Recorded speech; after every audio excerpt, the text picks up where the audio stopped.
Well, hello, and welcome to Gallifrey's Most Wanted. I'm Ross Aiken. I'm Old Who. You have declared war upon the Cybermen. And I'm Victoria Wheeler. I'm New Who. This is not war. This is pest control. It is time for us to say goodbye to Rose for the first time. We are covering the season finale of season 2 of Modern Who. It has taken us almost 6 years to get there. It'll be January will be our 6th anniversary as a podcast. I just finished the first About Time volume that I ever had. This was the first About Time volume that you ever bought me. I went backwards. I had to find some of them. That was right. It too. Well, yeah. But this one was the first one you ever gave me, and you gave it to me when it came out and was issued. And I'll tell you how old this is. About Time, volume 7, and it is 2005 and 2006 series 1 and 2. All of the other ones are sort of by Doctor, and this one doesn't do that, obviously. Because 8 and 9 are basically 2 seasons each, if that, or a season each. They're not as dense. I wish they were denser, because they haven't even finished Matt Smith. Right. So but I will tell you how old this is. They make reference in here to the to interracial same-sex kisses, and because apparently Mickey's has one in this episode. It never dinged for me. Yeah, but it's more like a ex-boyfriend girlfriend peck, though. So they mention it and they say, oh, this is the same one, except there may have been ones in episodes that are missing. And it lists Marco Polo and it lists Enemy of the World. Oh, well, that's... Because it was still missing when they wrote this.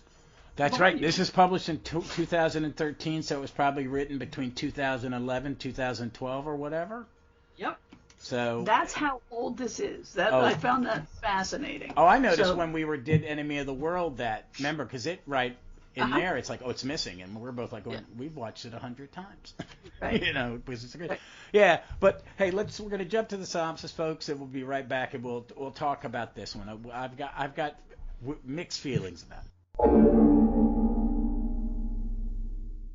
Doctor Who, Story 2.10. Army of Ghosts and Doomsday. Writer Russell T. Davies. Director Graham Harper. Producer Phil Collinson. Executive producers Julie Gardner and Russell T. Davies. Originally aired July 1st and 8th, 2006. Dropping in on Jackie, the Doctor and Rose find the world is being periodically visited by spectral figures that people believe are departed loved ones. Everyone has become so comfortable with them over the last 2 months that they have become integrated into all areas of culture.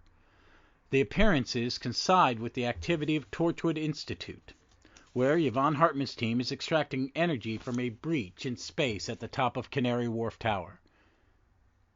When the Doctor examines one of the ghosts to trace its source, it leads him to Torchwood, where he is welcomed. He learns the Institute was set up by Queen Victoria to acquire alien technology that lands on British soil and use it to benefit the country. Although the Doctor is classed as an enemy, they want him to help them understand a huge sphere that gives out no energy reading. He recognizes it as a void ship, built to hide in the emptiness between dimensions. Its arrival caused the breach that Torchwood has been exploiting, and through which the TARDIS fell in Rise of the Cybermen. And the ghosts are from another dimension, bleeding through the dimensional cracks.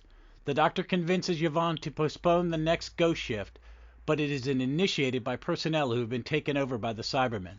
Rose infiltrates the sphere room and finds Mickey on the trail of the Cybermen that disappeared from the parallel world which they visited.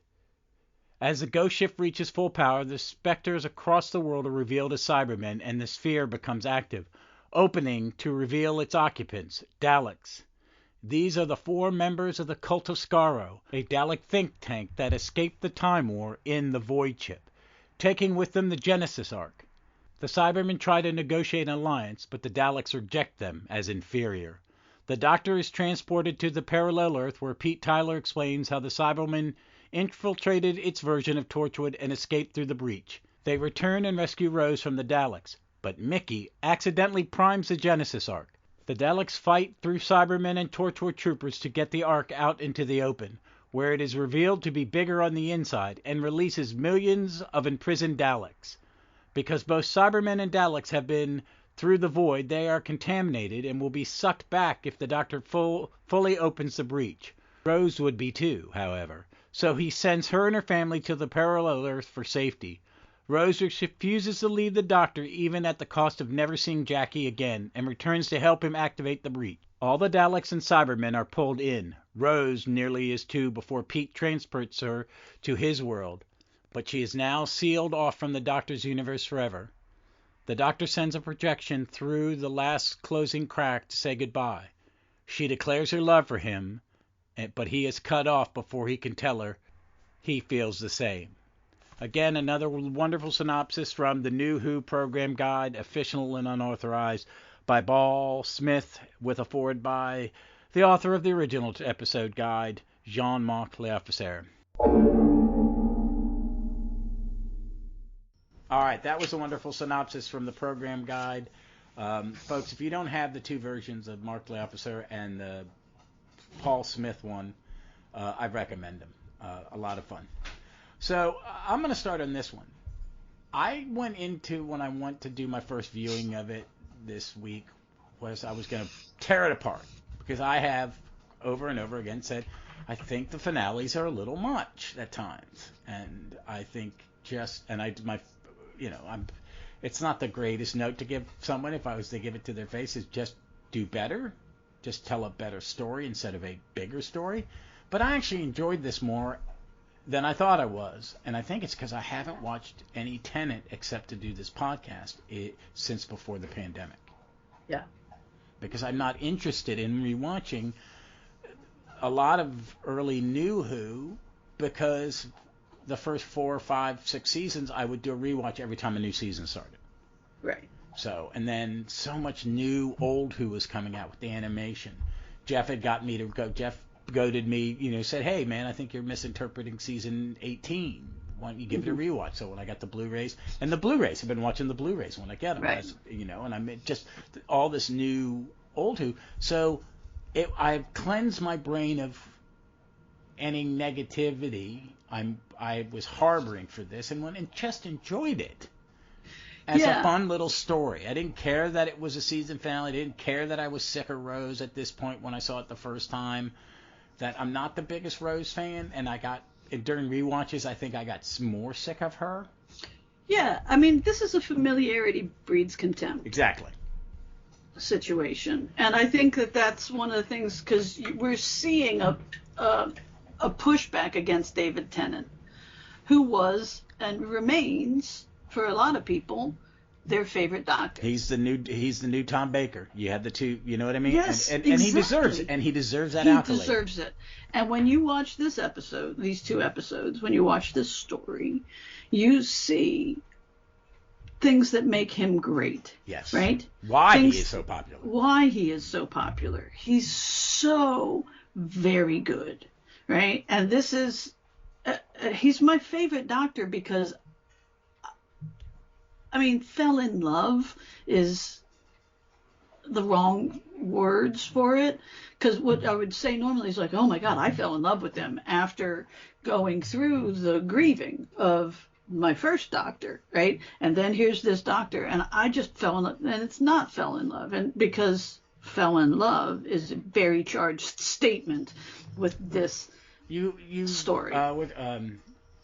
You grew more attached. You grew very attached to this character. Oh, this made me love the Doctor, right? This made me all in on Doctor Who. Mm-hmm. This was a all over the place emotional journey, right? Because there's a fantastic scene when he's talking to Yvonne Hartman, the director of Torchwood, and he's saying, don't, please don't open that rift again. Please do not turn that on. So do not. You're good every time you do it. And he does this great imagery with the Sonic and the shattering of glass, which is the one thing I can sort of wrap my head around the Sonic doing is breaking glass, right? Yeah, So it's sort of setting one. Break glass. If it wasn't a crutch before, knew who has made it a wheelchair. Oh, sure. But it's a great scene because he just stares at her. Yeah. For the longest time, for 3 seconds too long, and goes, okay. Yeah. And it's the most, there's so much going on in that silence. He's such a great actor. He is. He's a great actor, as proven by the fact that he can play serial killers and the people who find serial killers. Right? He is. I really want to watch the one he's in with Stanley Tucci. Yeah. Very intrigued by that. I'm also intrigued by Moffat's one where the serial killer is played by Peter Capaldi. Yeah. Yeah, but I'm not there because I'm a Moffat guy. And Russell Davies is doing another one, and I'm going to talk about it at the end. Remind me to talk about Nolly. Yeah. But no, I think rewatching this, the one thing that I get out of this is how good a casting director Andy Pryor is. Yeah. Because I didn't know who Tracy Ann Oberman was. Right. Because I had watched my mom when they started repeating EastEnders on PBS in Maryland in the late 80s and 90s. Okay. And they would do the omnibus version, which would be 3 weeks worth, so 9 episodes all edited together. Mm-hmm. And I watched it because I heard about it, and Barbara Windsor, I know her from the Carry On films, right? And her as a comedian. But I didn't know who Tracy, and she killed Dan, which means a lot over there. Doesn't mean anything to you or me, but she killed Dirty Dan. Right. And I had never seen Tracy Ann Oberman, and she's absolutely steals scenes. Mm-hmm. She holds her own with Tennant. That thing is I'm a people person. It's a silly line. It could have been delivered camp or over the top. Mm-hmm. But she did it like every bad office manager you ever had. She looked like HR, didn't she? Yeah. Oh my God. And it was just stellar, and they all good. Dr. Singh, Freema Agyeman. This is how she doesn't have a lot to do in this. Oh, she steals it. She steals it, and it's so good. So Adela is Martha's cousin. And they look exactly alike. It's Adiola. Adiola. And so they call her Addie. Addie. So yeah, and it's just and it has. He is so good in it. Billy Piper is so good in it. Mm-hmm. Camilla Caudry's so good in it. Oh, Camille, she is so underrated. I just saw her. I went back. I was really sick when I got my booster. Yeah. I always have the same reaction. Yeah, I'm getting mine next booster. Friday. Yay. I get the exact same reaction every time. Fuck. And it's like a vertigo, headache, and I can't really do anything. And I need comfort foods. I went back and I had to watch Marple. And in one of the Marples, one of the bad acting sons is a Lothario and can convince older women, right? Yeah. To do anything. And, Camille Caudry plays this older, middle-aged woman who is the wife of a garage owner, right? Yeah. And she's playing Jackie, right? You need a Jackie, you go and get her, right? Why she's not on EastEnders or Coronation Street or what, right? Why she's not playing a pub owner? Like, maybe it's typecasting, maybe it's be the same old thing, maybe she turns him down, but God, she's good. She's really good. Because I remember we talked about 10 episodes ago, we talked about Love and Monsters. And she's that one's all about her. Oh my God, she gives such a performance. And when she turns into the mother hen of the Doctor and Rose, I will protect him. Yeah. And there's that turn on the dime that some of her frivolity and her I'm the life of the party kind of persona is a shield. It is. And then you see real Jackie, Mama Bear. Yeah. Mama Bear. It's defensive, right? Yeah, and she's got this personality, and she gets laid bare a little bit when she sees Pete, and when she sees him, and then part of that act comes back in. Wow, Rich. yeah. I've got to fall back on it. But it's beautiful. It's beautiful. It is so sweet. Even though it doesn't make sense, you know. Well, but it does. It does in TV. It does in TV romance. Well, but even in this idea, I mean, it does in the fake physics of alternate realities, right? Yeah. That every decision, right, changes a path. Now, I think Pete would have changed more than Jackie, because Jackie's situation, she's even in the same apartment. Right? Yeah, I think that's how much it is. That's the reason she's not remarried, because she married the love of her life and she doesn't want to marry anyone else. Right, but I think I'm a big believer that money changes people more than anything. Oh no, so, I'm all on board. Nothing crazier than a rich person. I think Pete would have changed a lot more than Jackie, but they are actually the same people, right? They'd be like, it's like a clone, but they also had the exact same life experiences up until the point that Pete gets killed. Mm-hmm. So going back to, and they would go back to, you know what, if some of my ex-girlfriends walked in, you know, and I was bereft, right? The person standing there would be both the person who was with them and the person who had changed, right? And the person who broke up with them and moved on, and right, but we're all of those people. So I object to these ideas that it doesn't make sense. Like, at some level, what doesn't make sense is parallel universes. Yeah. Right? Fair enough. So yelling about, you know, oh, what is it? And About Time actually does a lot of that. They do a lot of that with New Who. And I think they do. We've not seen much of what they do with Moffat, but they do it with they pick nits with New Who more than they do with old. They're much more forgiving. Yeah. I think that's true. They're fans of Brown a little bit, about around your age or a little younger, writing these books. So, you know, and it's a lot of old Who fans, older, my age and stuff, you know, they were happy to have New Who, but it's still not, you know, they have a more of affection for old Who, and I get it. But I think she's wonderful in it. She could do the comedy, and her and Tennant, her pretending to be Rose, is a lot of fun. They give everybody something to do. The character from the Cybermen story earlier in the season, I'm not blanking on his name. The pop, I guess he's a soap star. Someone. Jake? Yeah, Jake.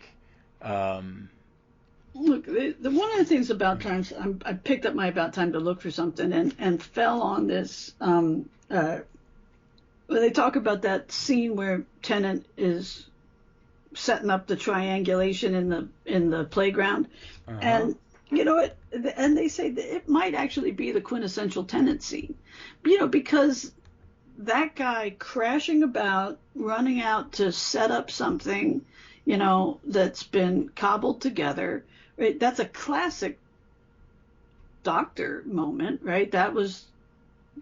They said that's what won Jodie Whittaker the role, was playing with a box of parts and assembling things, right? So crashing about, wearing a deliberately Bill Murray backpack with all the enthusiasm of a 10-year-old high on jammy Dodgers, complete with high-speed technobabble and bouncy Murray Gold music. You know, that's the sort of the quintessential David Tennant scene, and he brings that energy because he is that boy, right? Oh yeah. That's what he and Capaldi both bring, right? Because they love this show. Now Capaldi's Doctor goes a different direction, right? But that joy, you know, and that age, That's who Doctor Who is aimed at, and that's intentional on Russell Davies' part. Oh yeah. He's to have the always Doctor he's play always like that. aiming for the kids. And that is why you have what the older fans object to in this is the Dr. Rose ship. Right? Old fans object to it. Young fans do not. No, and I think over time, I think people were more accepting of the Dr. Yaz ship. Yeah. In a lot of ways. And who's the show for, right? Yeah, the show's for the. I think Chibnall understood it. Yep. And I think Moffat did. He went a little darker, but he still understood it was a family show and a kid show. But definitely Davies. Moffat, it's very clear Moffat's willing to scare the crap out of his kids. He doesn't give a shit. He thinks scaring kids is good. He does. Yeah, and I don't disagree. I think kids want an adrenaline rush as long they also want to feel warm and comforted. Right. They want to lean forward. You've seen a kid watching a Disney movie when it's getting to the darker part and the heroes coming to the end of the journey, and you see little kids lean in. And he wants that. But Davies is a little lighter hand at it, and so is Chibnall. And I think I really got that with this watch because I enjoyed it so much more than I had in the last couple times I watched it because it is just a fun story. I mean, it's overly melodramatic at the top end and the back end. With this is the day I die, blah blah. But I understand that, and I think that's a good way to start it and a good way to end it. Yeah, that's the frame story, and that's okay to have a frame story. I do think it's a little long at the end, where they have to drive across all of Europe to. But listen, this is what's overwritten in people's memories with the love story with the clone doctor. So maybe that's too neatly wrapped up, okay? But let's look at the conversation that Jackie has with Rose, where she says, "You even look like him." And Rose stands up taller. And Rose is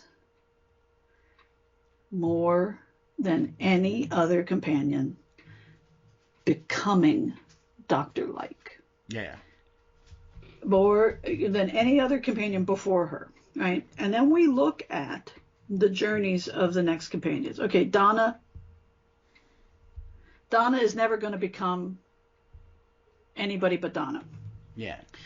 But because she starts out at some level on equal footing with the Doctor, because they're best friends and she's not a juvenile. Yeah. Right? She doesn't have the same growth journey. She just continues to be herself with a better data input. Right. Yeah. With a little more knowledge and go, maybe I'm being harsh, but I also see that inside that she's all about fairness and right. But Martha grows into herself as a doctor. Mm-hmm. Amy grows into her role less as a doctor, more as a mother. Yeah. And a partner. Exactly. But then we have Clara, Bill, and Yaz. And every one of them steps into the shoes of the Doctor at some point. Yes. Because Bill less so, but Rose is the first to do it. Oh yeah. Rose is the first to say, "I destroyed the Dalek Emperor." Right? Oh, I love that scene. I do too. And she steps into, she knows to be afraid of them. And she's terrified while giving that speech. Which makes her Doctor-like, right? Yeah. She's becoming like the Doctor. And that's a new journey for companions, but also a journey because the companion is the audience connection device. Yeah. And so what you get is little girls watching the show, seeing themselves as the Doctor. Yeah. And I think that's a good analogy, and you're right on the money, because now when they bring back old companions, like they did at the end of Power of the Doctor, Yeah, is that they all continue to fight the good fight. that's right. It was always implied. Well, and But Sarah Davies starts to imply it with Sarah Jane that there is a side effect to traveling with the Doctor. This is it. That's right. That's right. And here's the one you would believe it the most of, right off the bat. Sarah Jane? Yeah. Absolutely. So Absolutely. But she doesn't get that journey. She doesn't get that journey because you don't give the companions a journey in Old Who. They really don't have a journey. They don't. Because they're just there to ask the questions. They're not the in. Yeah, and a lot of the good characterization you get from companions in Old Who is you get an actor who clicks with the producer or the doctor or the writers, and they write them better material. I think Maureen O'Brien's a good example of that. Mm-hmm. That she, Vicky is a little more well-rounded. I think you get it with Barbara, definitely. Mm-hmm. You get it with Sarah Jane. You get it with Liz. Yeah, you get it with certain companions. Those companions are the ones that are given a either a career or a backstory that would have them be knowledgeable at some level, right? Yeah. And when you start with these juvenile ones, like Ace, like at some level Jamie, right? When you start with a juvenile companion, they are a blank slate. Yeah. Right? And as Rose was. But the Doctor saw the potential when he said, "Nice to meet you, Rose." Yeah, and Rose is supposed to be 18? Yeah. When the show, and the new companion they announced is the actress is 18. It's her second gig. Yeah. So Davies really wants the juvenile, and he makes a point after Rose. None of them they're all adults. Mm-hmm. Because I did the young adult making that final step out of, she could have stayed in the Palace State, going to the club, going to the pub with her mom and her boyfriend, and working in a shop and just being ordinary. Mm-hmm. And by the end of this story, the three of them are no way ordinary. Right. If this is their final story, which I would personally prefer it, I think I kind of like you don't see companions back so quickly. And that's just, just me being, me think I know better. And I like it when they come back. And I like, I think when we get to the gotta be forever, but the last episode with the two-parter with Stolen Earth, and everybody comes back. Yeah. It's fun. But this is if Davies, this is what he planned. Yep. In the beginning, that the three of them would be, Mickey would go off on his own, the three of them would be in another dimension fighting the good fight. And the Doctor would be cut off from them, so he couldn't go back and travel with them again. And that they changed. He took this little family out of the estates and turned them into action heroes. Turned them into, she's the Rose is the Doctor, and Mickey and Jackie are the companions. Mm-hmm. The Mickey line, Mickey Smith defending their Earth. Mm-hmm. He's not the Mickey we saw at the beginning isn't the Mickey we saw here. He's gotten over the thing that he finally saw that his life was not. His story really ends with the two-part Cybermen, but right. He gets his curtain call. Yeah. So, but yeah, there were a lot of stuff I liked about it. I liked. Well, can we also talk about the Freema adjuvant? This is credit I want to give to Davies, because how old is this episode now? It's 2006. It's 16 years old. Jesus Christ! Yeah. So 16 years ago,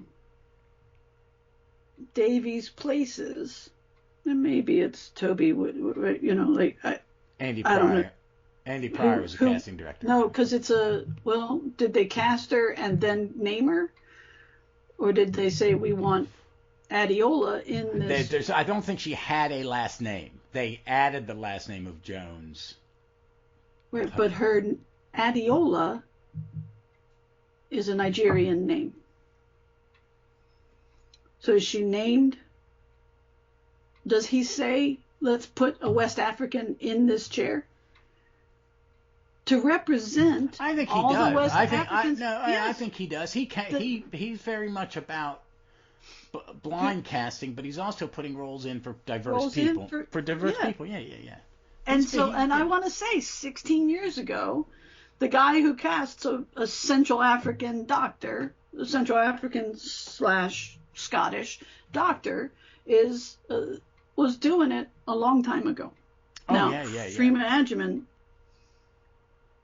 clearly, I mean, much more so than Karen Gillan, steals the camera. The camera wants to be on her over and over and over again, even when it's a room full of people. Your eyes drift to her. Yeah. There's a reason in this cut they called her back. He said, "What are you gonna do?" Well, we want you to play the new companion. How you're gonna be Adeola's cousin. We'll write it in. It'll be a throwaway line, but we want, because they were so impressed by her doing this little part. But she's amazing in it. Yeah, I'm looking forward to watch Martha. I'm really looking forward. I mean, we got to watch Christmas Invasion. Yeah, not Christmas Invasion, Runaway Bride, which I always like. Oh yeah, it was great. It's so much fun. They're great together. But I'm looking forward to Martha because I love Martha. I think she's an underrated companion, and I think Freeman and the story that happened to her, right? Because again, we have to look at this at the time that it was made, right? When we talk about the flaws in old Who, right? We always remember that the time that it was made was they didn't have the concept of home video machines. Oh yeah. And the people wanted to watch rewatching any of this, so we can pick apart old Who because we've seen it 90,000 times. Oh yeah. This had the idea of home video, right? So it's cleaner, but it's still slated for broadcast. And what we fail, I think, to understand about Martha is that she is the great thing about Martha is that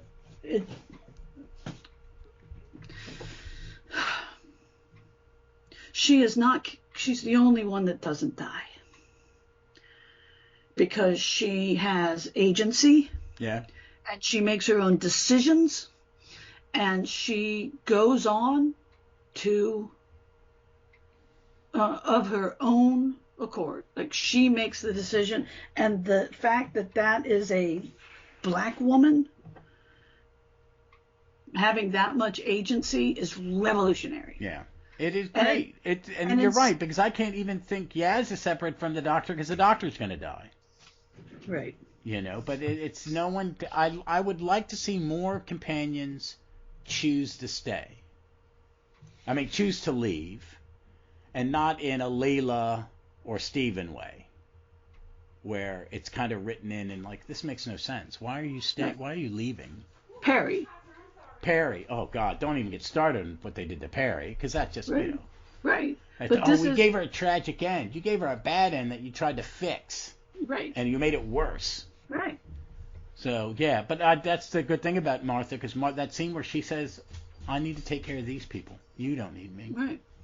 I'm a doctor. Yeah, she was on. She's not on that American show anymore. I think she's gone back to England, and she did. I haven't gotten to it, but I'm sure she's doing something else. Well, yeah. She's taking that American money, taking a breather, putting that in the bank, and but she's also my co-host Hugs, the stupidest dog on the planet. Hello. But she did do a Martha.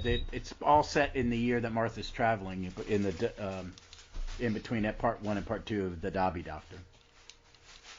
So, but I love Freeman. I mean, I would like to see her do. I'm surprised she hasn't been offered a film. Well, Matrix Resurrections she was in. Was she? I have no. I'll have to go watch it someday. But I heard it was so bad that it's just, even though Neil Patrick Harris is in it, and I normally love him. No. But yeah, overall, did this come off as a different? Did you go into it with any? It's not my notion? favorite. Yeah. It's not my favorite. One, because I remember bawling my eyes out while watching it. Yeah, it is. It doesn't choke me up.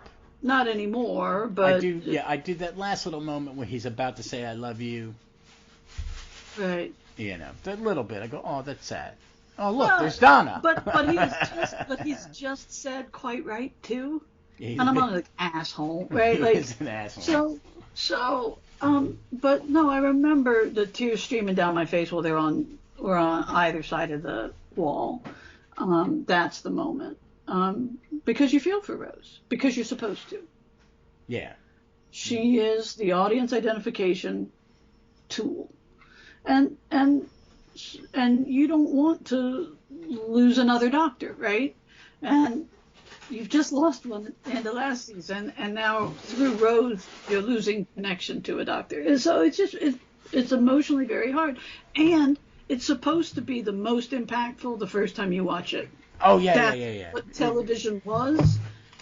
It isn't anymore. No. And in film, you want it to be impactful every time you view it.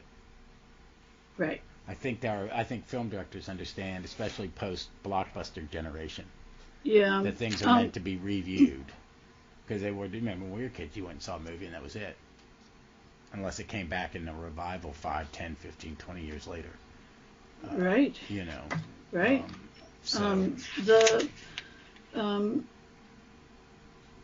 Listen,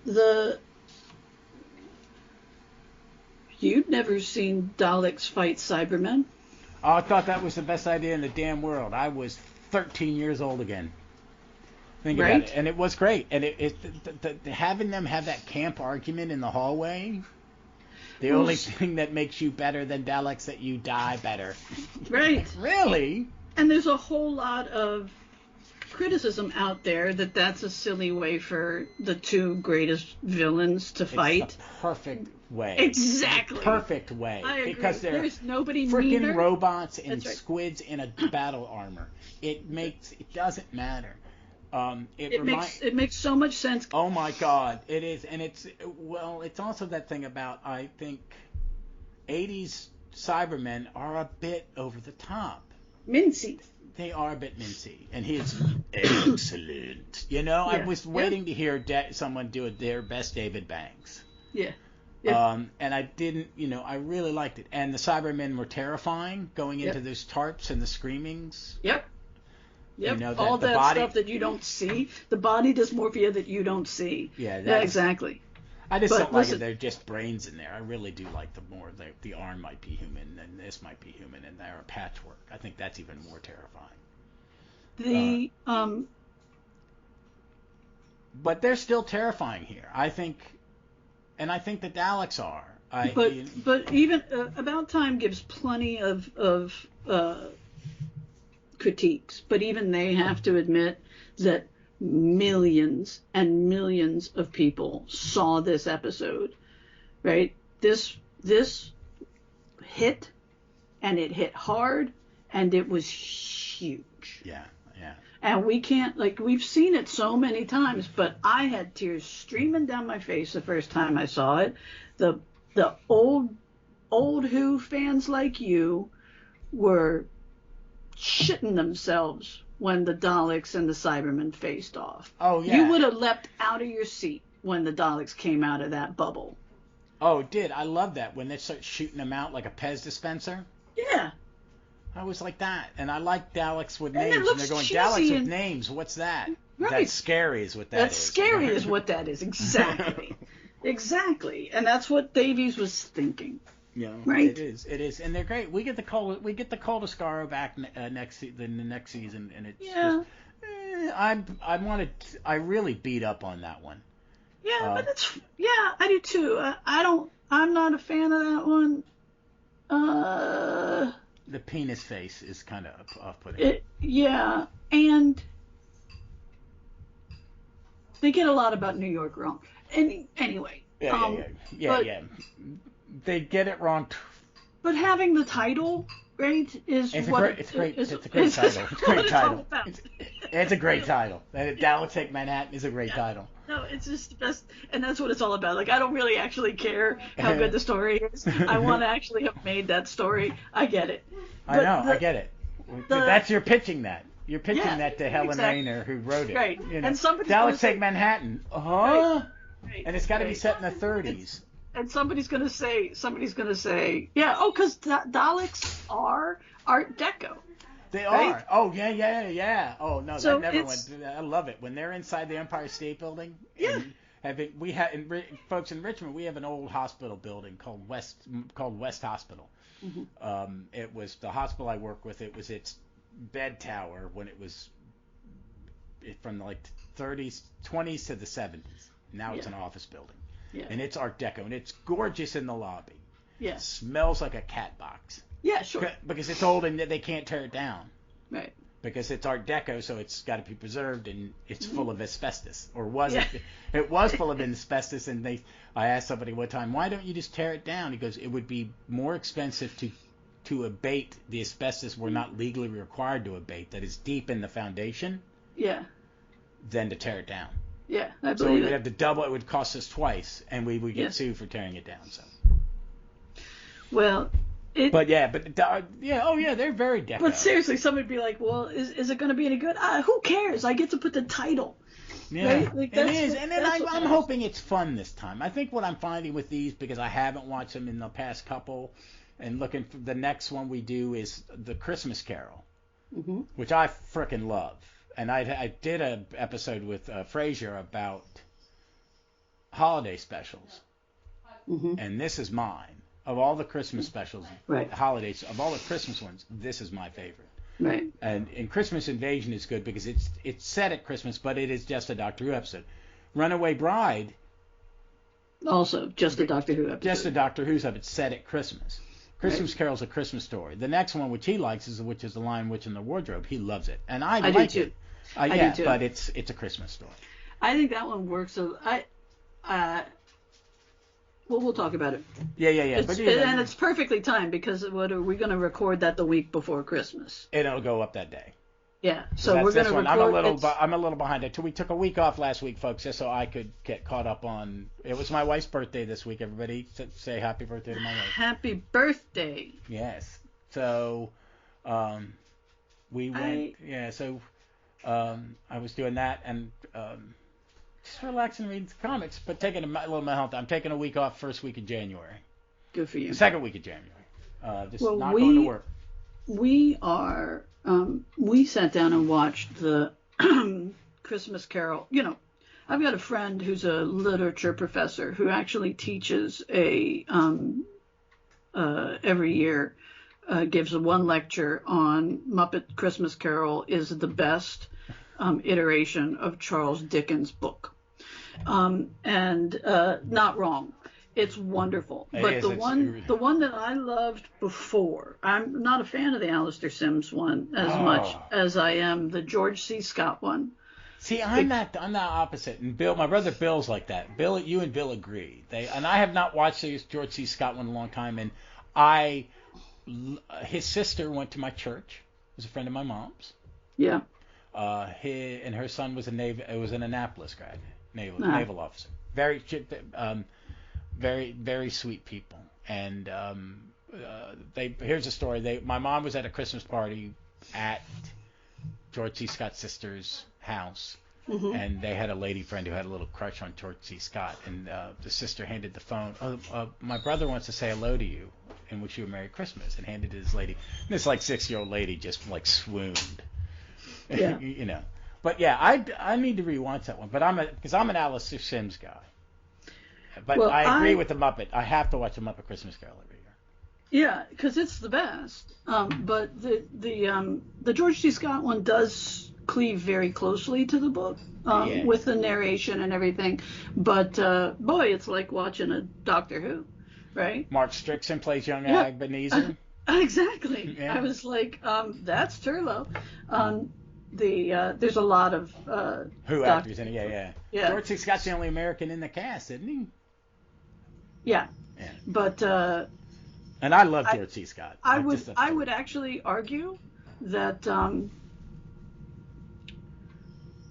that the Bob Cratchit in that version is the best Bob Cratchit and better than Kermit. So I'd be okay if David Warner played Bob Cratchit, because it shows you his range, because he is evil and he is Bob Cratchit, which are the opposite sides of a coin. And, I made Leslie watch Time Bandits one time. I made Brenna watch it. She didn't get it, did she? She looked at me and was like, "That's a weird movie." I was like, "It's a great movie. You want to watch it again?"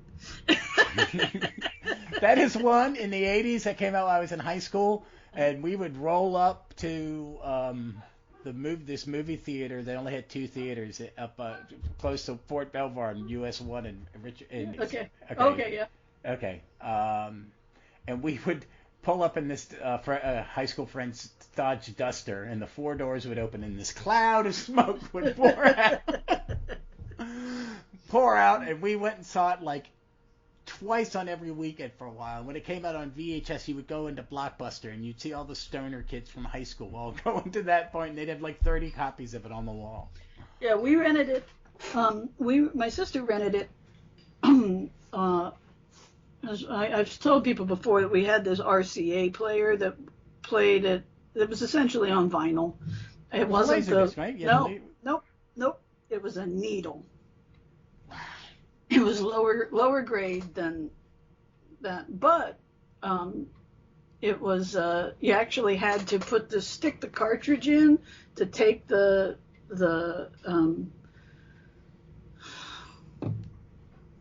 disc, but it was the size of a record album, and you'd pull it out and flip the cartridge over and push it back in, take the cartridge out, and then the needle would drop and it would play. Anyway, we got this thing.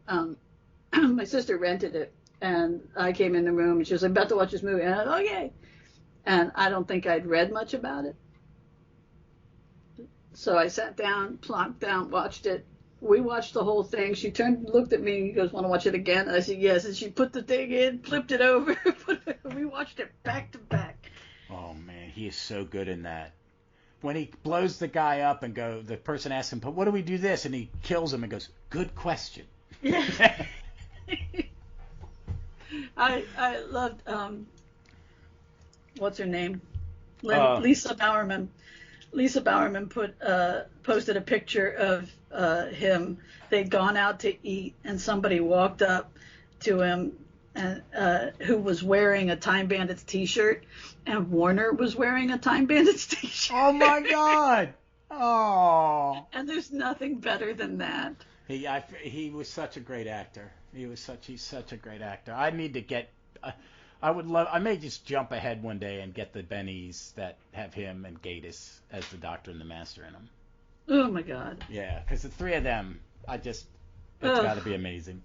It's got to be. And I do love Time Bandits. I watch and Ken rewatch Willow because they have that Willow TV series that I'm looking forward. That looks good.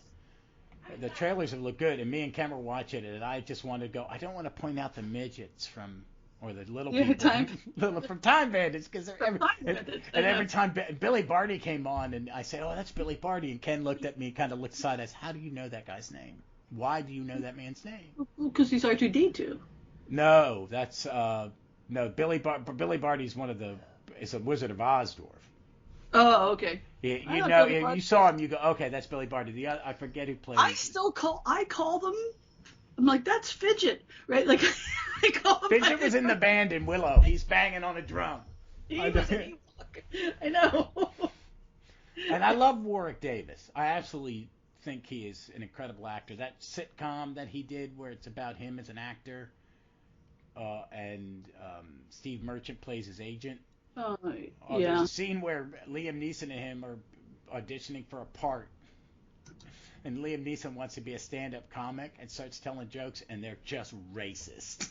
Yeah. And everyone's like going, like eyes bugged up, and Warren Davis is like going, I don't know what to tell him. And the whole joke is that, no one will tell him that his jokes are just racist and not funny. Well, you tell Ken that Billy Barty's so good that he was a voice actor. Oh God, yeah, he did a lot. I think he did Disney movies. Yeah, he did. I think he did he probably did He-Man. I know he did some voices on He-Man. So, he plays the sorcerer. He plays the sorcerer. He Oh did my God. DuckTales. He did well, I mean, he did Sigmund and the Sea Monsters, right? Like, he did Gummy Bears. He's one of those sea monsters. He's in the damn suit. I know. But he did new Batman Adventures from '97. Oh my God. He was great. I love Willow. I think it's a great movie. I think it's my favorite Val Kilmer performance. Between that and Top Secret. Kenny Baker was R2-D2. Kenny Baker, yeah. That's it. Okay, well, hey, overall, I enjoyed it this time. No, I was very happy to be entertained for 2 hours. Do you have any parting thoughts? The overwhelming thing is that there is a backlash hatred towards David Tennant. Yeah. That is rooted in the misogyny about the ship with Rose.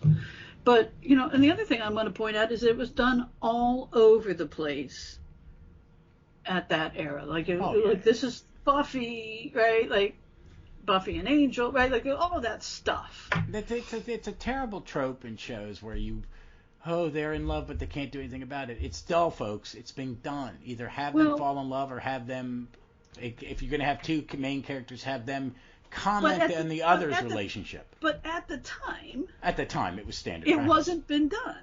It wasn't I don't know. Did it a lot in sitcoms. It's a trope in sitcoms. But they didn't... Like Moonlighting was fantastic. Yeah. For that. Yeah. Right? And they don't belong together. Cheers did it. And right. Cheers did it very well.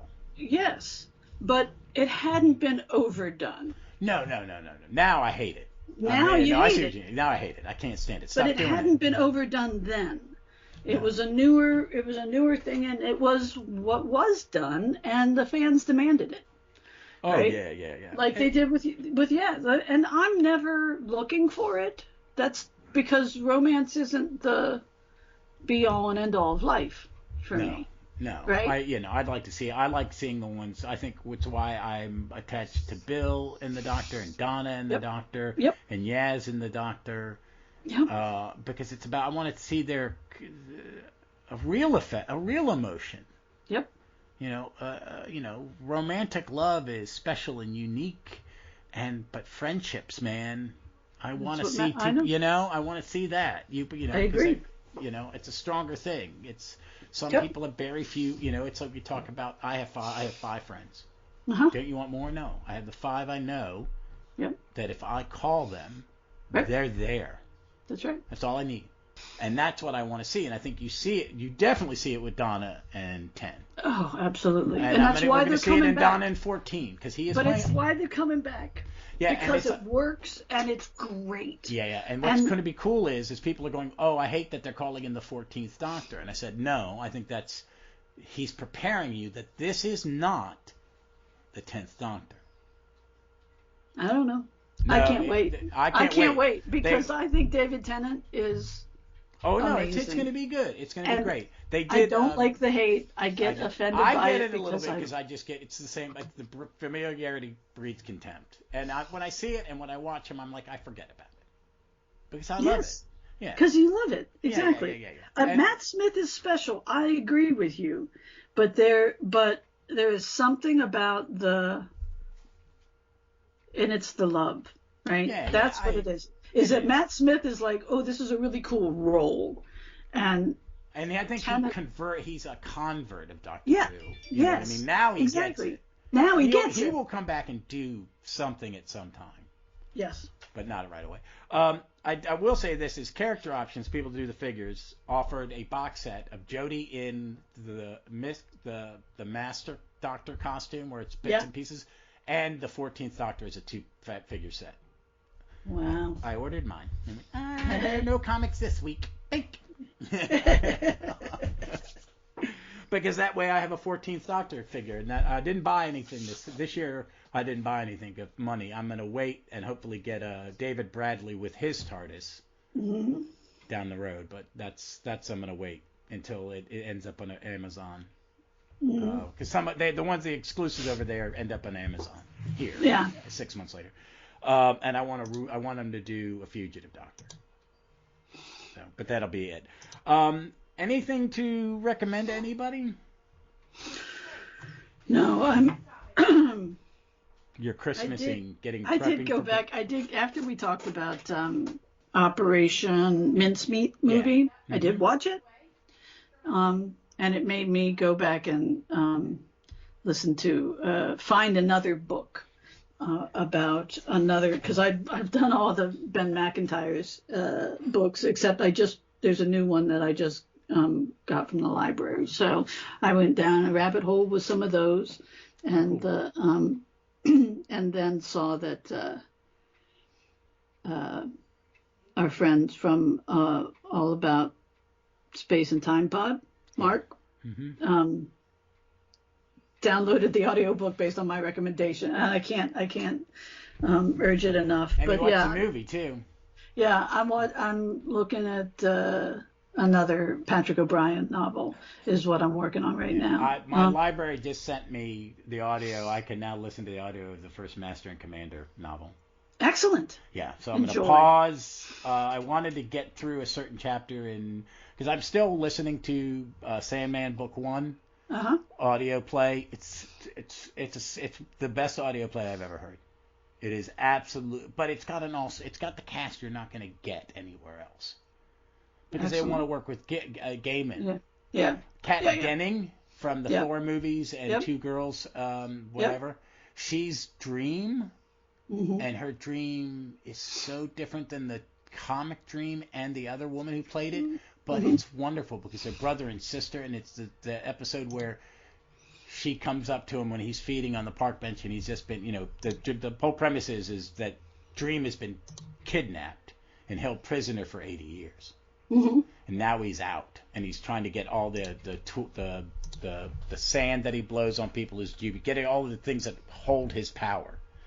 And then he spends a day with Death as she goes and picks up dead people. And it just was stunning. But I'm looking forward to Master. I'm going to take a pause and I'm going to do the Master and Commander because it's like a 7-hour book. So yeah, well, I'm excited about it. You should, if you don't know what they're talking about, you should Google it so you can see get an image of what a top gallant is and a foremast But you know what a quarterdeck is and a poop deck after you listen to this book. You know what they all are, and you're probably ahead of the game. A little bit. But yeah, my recommendation would be the George C. Scott Christmas Carol. For me, I'm gonna. If it's Christmas time, we're both gonna agree. Muppet. If you're not watching Muppet Christmas Carol every Christmas, you're a heathen. Agreed. But I think I will always recommend the Alistair Sims one.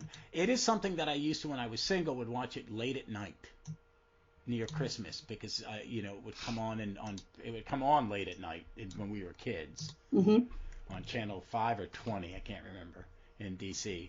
But I watch it, and during the pandemic, the first pandemic Christmas, I went through an Alistair Sims. He played a sergeant in a series of mystery movies where he was second banana to someone else. So, but I will always recommend that one. Well, folks, we'll be back in 2 weeks with A Christmas Carol. And until then, we look forward to seeing you all somewhere in time or space.